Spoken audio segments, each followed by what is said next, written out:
And for more on that, we're being joined by Richard Kimber here on the broadcast. Richard, thank you so much for being here on Beyond World is One. Talk to us. China's retaliatory move does not exactly come as a surprise.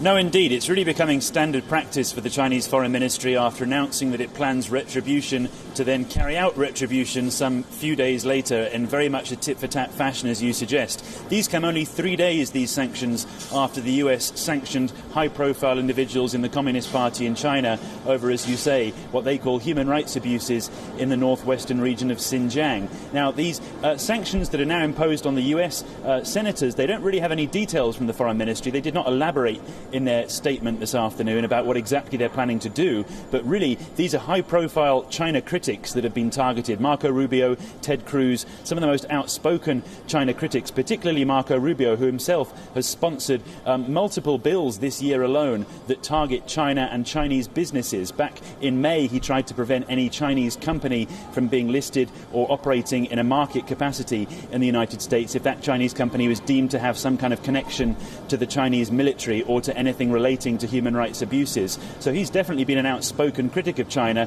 which is probably why he's been singled out by China for this new round of sanctions. Right, and this is not going to end here, is it? So China must also be preparing for another retaliatory move from the US as well.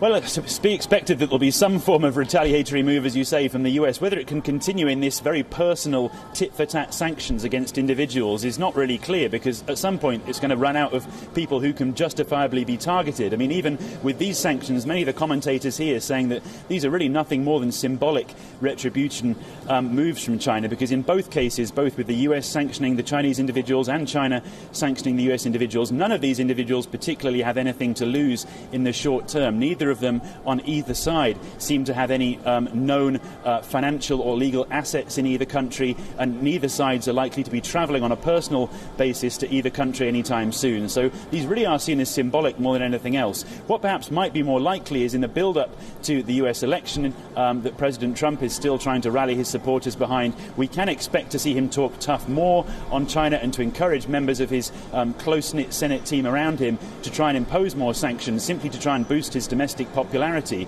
So there's likely to be an effort in the midst of an environment now where the trade war is kind of off the table, and previous hesitations by the Trump administration to impose sanctions like this because of concerns how it might affect the trade war are no longer really concerns, as all of those trade talks seem like a distant memory after the first 6 months of this year. So we can expect probably some form of economic attack from the US, but probably not, I would imagine, more specific individual sanctions against Communist Party members.